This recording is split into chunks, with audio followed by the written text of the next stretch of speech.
एक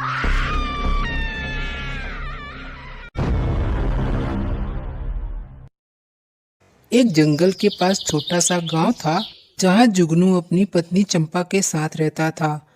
चंपा के शरीर के ऊपर एक चुड़ैल का वास था, पर यह बात ना तो चंपा को पता थी ना ही जुगनू को। जैसे ही रात के 12 बजते वह चुड़ैल चंपा के शरीर में से निकलकर गांव में अपने शिकार को ढूंढने लगती थी। उस चुड़ैल के हाथ इतने लंबे रहते थे कि कोई भी शिकार वह बड़े आसानी से पकड़ लेती थी।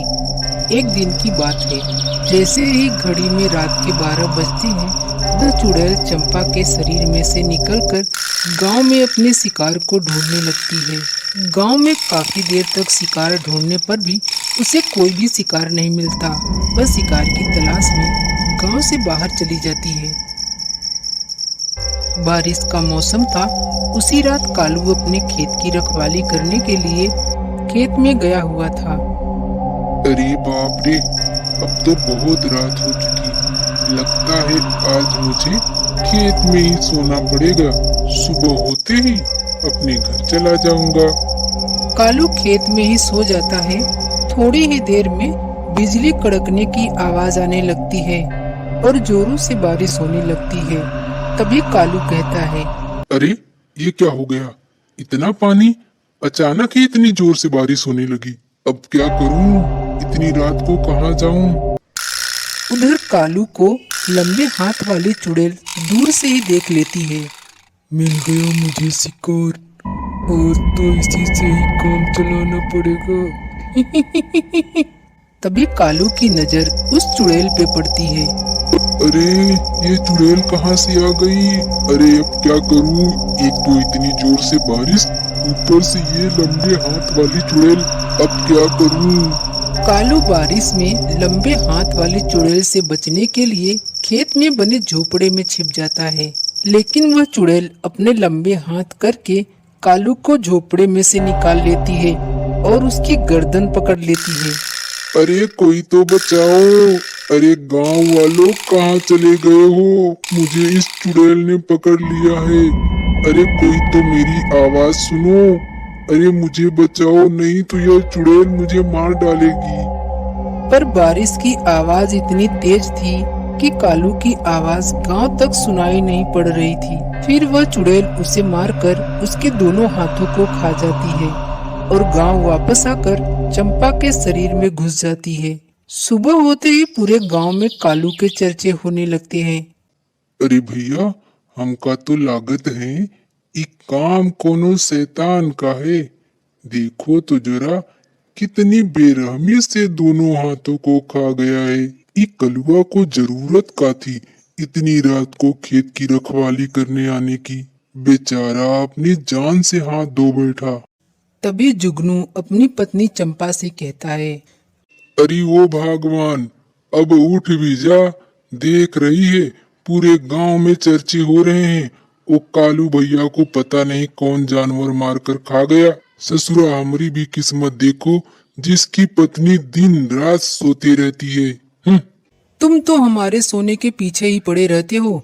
इतना ज्यादा घर में काम नहीं रहता, इसलिए मैं सो जाती हूँ। तुम्हें खेत में काम नहीं है, क्यों घर में माथा पच्ची करते बैठे रहते हो? इतना कहकर अपने घर से बाहर चला जाता है।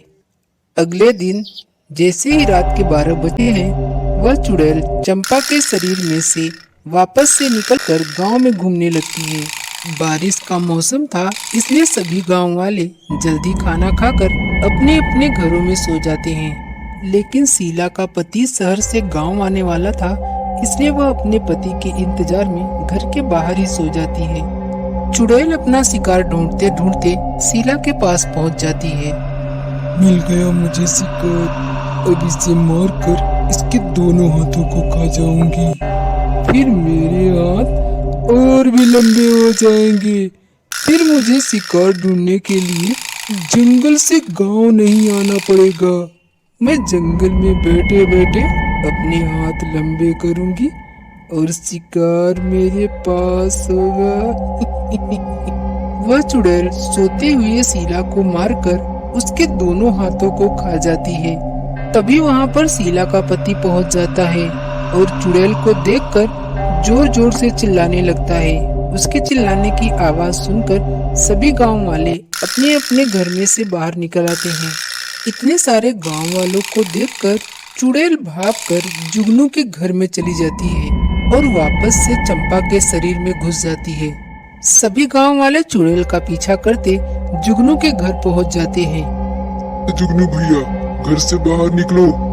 तुम्हारे घर में एक चुड़ैल रहती है। अरे जो हमरे गांव वालों को मार मार के खा रही है। अरे गांव वालों की नहीं भैया, अभी अभी तो मेरी पत्नी को मार कर खा गई। अरे तुमने तो चुड़ैल को पाल के रखा है जुगनू भैया, तुम घर में से बाहर निकलो। ससुरा आज तो तुम्हारी हड्डी तोड़कर हम घर वापस जाएंगे। निकलो तो घर से बाहर। तभी जुगनू घर से बाहर निकलता है और गांव वालों से कहता है, अरे गांव वालों, क्या बात कर रहे हो? मेरे घर में तो सिर्फ एक ही औरत है और वो है मेरी पत्नी चंपा। मैंने तो कभी चुड़ैल को नहीं देखा अपने घर में। तुम सब कैसे कह सकते हो कि मेरे घर में चुड़ैल रहती है? अरे जुगनू भैया, तुम्हारे घर में नहीं तो क्या कहीं और रहती है? तुम्हारी पत्नी ही तो चुड़ैल है। अरे नहीं नहीं, क्या बात कर रहे हो? मेरी पत्नी तो सो रही है। देखो जुगनू भैया, अगर तुम्हें यकीन ना हो तो चलो हम सब गांव वाले तांत्रिक के पास चलते हैं। तो तुम भी हमारे साथ चलो, अभी पता चल जाएगा कि तुम्हारी पत्नी चुड़ैल है या नहीं है। हाँ हाँ चलो, हम सभी गांव वाले तांत्रिक के पास जाते हैं। ऐसे तो एक एक करके ये चुड़ैल सबको मार डालेगी।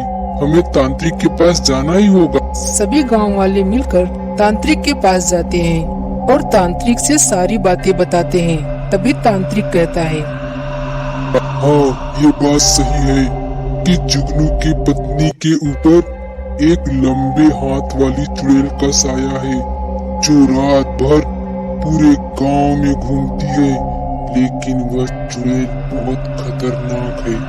सुन लिया जुगनू भैया, अब तो तुमको यकीन हो गया ना कि ये जो गांव में सब कुछ हो रहा है ना, इसके पीछे तुम्हारी पत्नी का ही हाथ है। अरे ये सब क्या हो गया? मेरी चंपा चुड़ैल कैसे बन गई? अरे अब मैं क्या करूंगा? यदि हमें उस चुड़ैल को मारना है तो हमें बहुत सावधानी से काम करना पड़ेगा। आज रात जब वह चुड़ैल चंपा के शरीर को छोड़कर बाहर निकलेगी, तब हम उस चुड़ैल को पकड़ेंगे और उसे वहीं पर मार डालेंगे।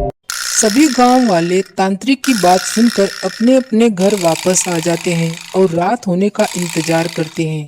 जैसे ही रात के 12 बजते हैं, वह चुड़ैल चंपा के शरीर को छोड़कर बाहर निकलती है और अपना शिकार ढूंढने लगती है।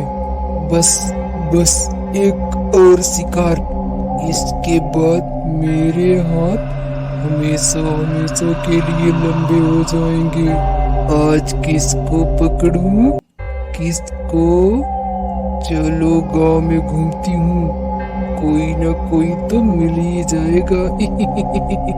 इधर गांव के बाहर तांत्रिक अपना मंत्र पढ़ता रहता है। चुड़ैल को गांव में शिकार न मिलने के कारण वह गांव से बाहर निकलती है। तांत्रिक गांव के बाहर अपने मंत्र शक्ति से एक लंबी रेखा बनाकर रखता है। जैसे ही वह चुड़ैल उसके ऊपर अपने पैर रखती है, वह जलकर भस्म हो जाती है और लंबे हाथ वाली चुड़ैल से गांव वालों को हमेशा हमेशा के लिए मुक्ति मिल जाती है और चंपा भी आजाद हो जाती है। चंपा और जुगनू खुशी खुशी अपने घर में रहने लगते हैं।